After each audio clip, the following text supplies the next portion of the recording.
Hello friends, आज का हमारा टॉपिक है फूड एलर्जी। ठीक है, एलर्जी क्यों होती है?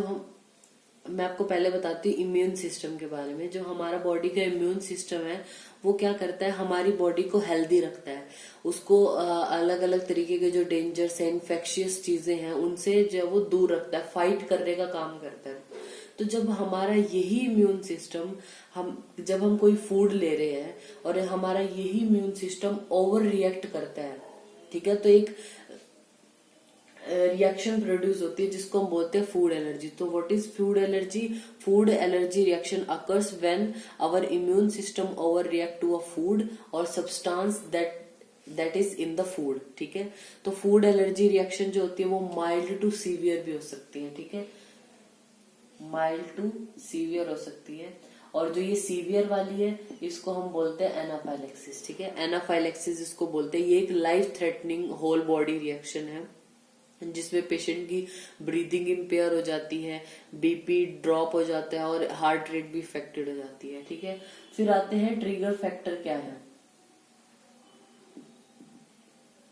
तो हर पर्सन के लिए अलग हो सकता है फूड, किसी को किसी फूड से एलर्जी हो सकती है, बट मेनली जैसे अगर बच्चों में एलर्जी हो रही है तो मेनली मिल्क से, एग से या पीनट से हो सकती है। और अगर एडल्ट में हो रही है तो फिश से, पीनट या फिर वेजिटेबल पोलन्स या शेलफिश है जो, उनसे हो सकती है ट्रिगर फैक्टर। ठीक है, फिर आता है फूड एलर्जी के जो सिम्टम्स होते हैं वो मेनली क्या होते हैं, कुछ मिनट से लेके कुछ 2 आवर्स तक, फ्यू मिनट्स टू 2 आवर्स तक जो है वो पेशेंट में दिखाई दे रहे। जैसे उसने वो फूड इंजेस्ट किया उसके विद इन मिनट्स, जैसे अगर लाइफ थ्रेटनिंग है तो विद इन मिनट्स हो जाएगा पेशेंट को, या फिर 2 घंटे के बाद तक जो है वो पेशेंट में रिएक्शंस आते हैं। लेकिन एक रेयर केस है जिसमें जो है वो जो रिएक्शन 4 to 6 आवर तक डिले हो जाती है, that is known as FPIES, that is food protein induced enterocolitis syndrome. ये एक सीवियर गैस्ट्रोइंटेस्टाइनल रिएक्शन है जो मेनली 4 से 6 घंटे बाद होता है। मेनली जैसे फूड, जैसे मिल्क हो गया, सोयाबीन्स हो गए, कुछ ग्रेन्स होती हैं जो, उनके कारण ये हो सकता है। फिर क्या क्या सिम्टम आते हैं पेशेंट में, जैसे रैशेज हो सकते हैं, नोजिया, वॉमिटिंग, एब्डोमिनल पेन हो सकता है। ठीक है, ईचिंग हो सकती है माउथ पे, लिप्स पे या टंग पे। फिर आता है स्वेलिंग हो सकती है लिप्स की, आई के अराउंड स्वेलिंग हो सकती है, वॉइस में हॉर्सनेस हो सकती है, वीजिंग हो सकती है, शॉर्टनेस ऑफ ब्रीथ, और अगर ज्यादा ही सीवियर है तो फेंटिंग भी हो सकती है पेशेंट में। ठीक है, फिर आता है हम डायग्नोस कैसे करेंगे। अब ये सारे सिम्टम हम देख लिए पेशेंट में, तो डायग्नोसिस कैसे करते हैं?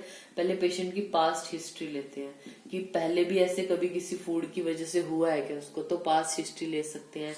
स्किन प्रिक टेस्ट है इम्पोर्टेंट, स्किन प्रिक टेस्ट करते हैं। दूसरा है RAST, that is radio allergy sorbent test. फिर आता है पैच टेस्ट कर सकते हैं, ओरल फूड चैलेंज कर सकते हैं, या ब्लड टेस्ट में जैसे IgE एंटीबॉडी टेस्टिंग करते हैं। फिर आता है इसकी डिफरेंशियल डायग्नोसिस।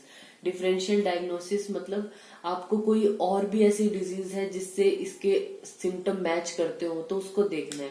जैसे पेशेंट में अगर उसने मिल्क लिया है अभी और उसको वॉमिटिंग हो रही है, ईचिंग हो रही है, ये सारे आपको सिम्टम दिखाई दे रहे हैं, तो जरूरी नहीं वो फूड एलर्जी हो।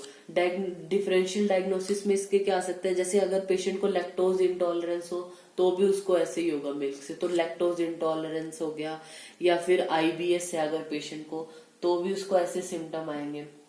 तो आपने डिफरेंशियल डायग्नोसिस जरूर करना है कि कोई और कारण की वजह से तो नहीं हो रहा, कि फूड एलर्जी ही है या नहीं, इसको कंफर्म करना है। फिर आता है हमारा ट्रीटमेंट। जैसे ही कोई एलर्जन डिटेक्ट होता है कि इस स्पेसिफिक पेशेंट को इस चीज से एलर्जी है तो उसको अवॉइड करना है। ठीक है, वो चीज लेनी नहीं है। फिर अगर उसको एलर्जी की रिएक्शन हो ही गई है तो उसको क्या करना है, एंटी एलर्जिक देने हैं, जैसे एंटी हिस्टामिनिक में डाइफिनेड्रामाइन देना है। एनाफाइलेक्टिक रिएक्शन है तो एपिनेफ्रिन देते हैं पेशेंट को, और स्टेरॉइड्स देते हैं जैसे ग्लूकोकॉर्टिकॉइड्स। तो ये हो गया हमारा topic food allergy. Thank you.